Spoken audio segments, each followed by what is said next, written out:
సరే ఏ పెట్టిలు ఎంత పడుతుందో మాకేం తెలుసు స్వామి, అది మీరు జగన్మోహన్ రెడ్డి గారిని అడగండి, నీట్గా లెక్కలు ఇస్తారు. ఇప్పుడు నేను ఒకటే అండి, మన ప్రజలందరూ ఒక్కసారి గుండెపైన చేయబెట్టుకుని ఆలోచించాలి. ఆనాడు ఎలాంటి బ్రాండ్స్ ఉండేయండి? ప్రజలు కావాల్సిన బ్రాండ్లు ఏనాడైనా ప్రభుత్వం ఇచ్చిందా? బియర్ బ్రాండ్లు అన్నీ తరిమే లేదా పక్క రాష్ట్రాలకి? ఈరోజు అద్భుతమైన పాలసీ మేము తీసుకొచ్చాం, ట్రాన్స్పరెంట్ పాలసీ తీసుకొచ్చామండి. Zero political involvement policy, zero. ఈరోజు పక్క రాష్ట్రాల నుంచి డెలిగేషన్స్ వచ్చి మీ పాలసీ ఏంటి, ఎట్లా అమలు చేస్తున్నారని మన దగ్గర నేర్చుకుని వెళ్తున్నారు. పక్క రాష్ట్రం నుంచి వచ్చి ట్రాన్స్పరెంట్ పాలసీ. లిక్కర్ విషయంలో మొదటి రోజు నుంచి మేము ఆందోళన చేసాం.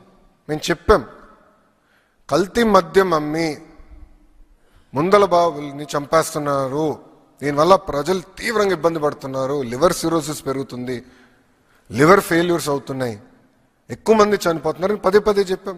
రెండోది బ్రాండ్ కిల్లింగ్ చేస్తున్నారు అని మేము చెప్పాం. ఇప్పుడు జెనసిస్ ఏంటి కేసుని మొత్తం brand killing. There is a very well laid out protocol.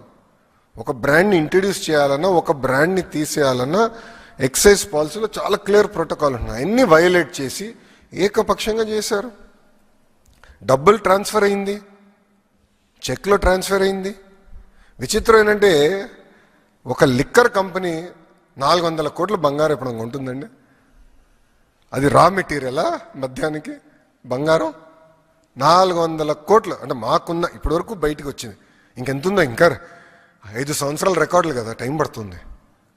400 కోట్ల రూపాయలు విలువైన బంగారం ఒక లిక్కర్ కంపెనీ కొనింది అంటే ఎవరికి వెళ్ళిందా బంగారం? Simple question. దాని ముందర వాళ్ళు ఎప్పుడు కొనలేదు, దాని తర్వాత ఎప్పుడు కొనలేదు. అంటే 5 సంవత్సరాల ముందర వాళ్ళు ఎప్పుడు బంగారం కొనలేదు, ఈ 5 సంవత్సరాల తర్వాత ఏనాడు బంగారం కొనలే. మళ్ళీ అప్పుడే ఎందుకు కొన్నారు? అది కూడా 400 కోట్ల రూపాయలు విలువైన బంగారం, ఇంతంత కాదు.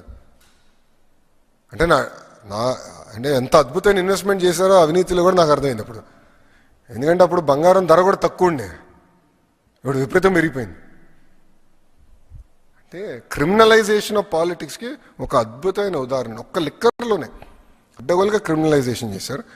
ఇప్పుడు ఆధారాలతో మాకు దొరికినాయి. అదాన్ డిస్టిలరీస్కి డబ్బు వెళ్ళింది, అదాన్ డిస్టిలరీస్ నుంచి పిఎల్ఆర్ కన్స్ట్రక్షన్కి డబ్బులు వెళ్ళినాయి వితౌట్ ఎనీ అగ్రిమెంట్. అదే జగన్ గారిది అంటున్నాడు ఆయన, అదే అర్థం చేసుకోవాలి స్వామి మీరు. ఇది డబ్బులు నాది కాదు జగన్ అని చెప్తున్నాడు ఆయన, అది అర్థం చేసుకోవాలా. అంటే మీరు చూడండి ఎంత అన్యాయమో. చెక్ అండి, పిఎల్ఆర్కి వెళ్ళింది, కాదని చెప్పమనండి. వాళ్ళు నేను ఛాలెంజ్ చేస్తున్నా ఈరోజు. పాపాల పెద్దిరెడ్డిని నేను ఛాలెంజ్ చేస్తున్నాను, రాలేదని చెప్పమనండి. I'm challenging him.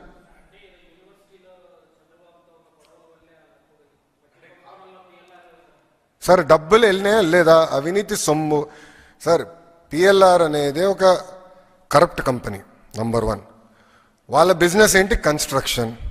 Liquor company నుంచి డబ్బులు ఎందుకు వెళ్ళినాయి నాకు చెప్పండి sir, please tell me. Liquor company నుంచి పిఎల్ఆర్కి డబ్బులు ఎందుకు వెళ్ళినాయి? Straight question. వాళ్ళేం కోర్ బిజినెస్ కాదు కదా అది. ఆ డబ్బులు ఎందుకు వెళ్ళినాయి చెప్పమనండి. పాపాల పెద్దిరెడ్డిని నేను ఛాలెంజ్ చేస్తున్నా. నిజంగానే అంత కక్ష ఉంటే 2014 నుంచి 19 మధ్యలో వీళ్ళు బయట తిరిగే పరిస్థితి ఉండేదా స్వామి? తప్పు చేశారు, యాక్షన్ తీసుకున్నాం, దేర్ ఇస్ ద మ్యాటర్.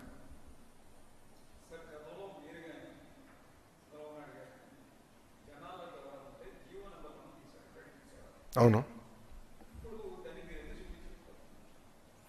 మాకు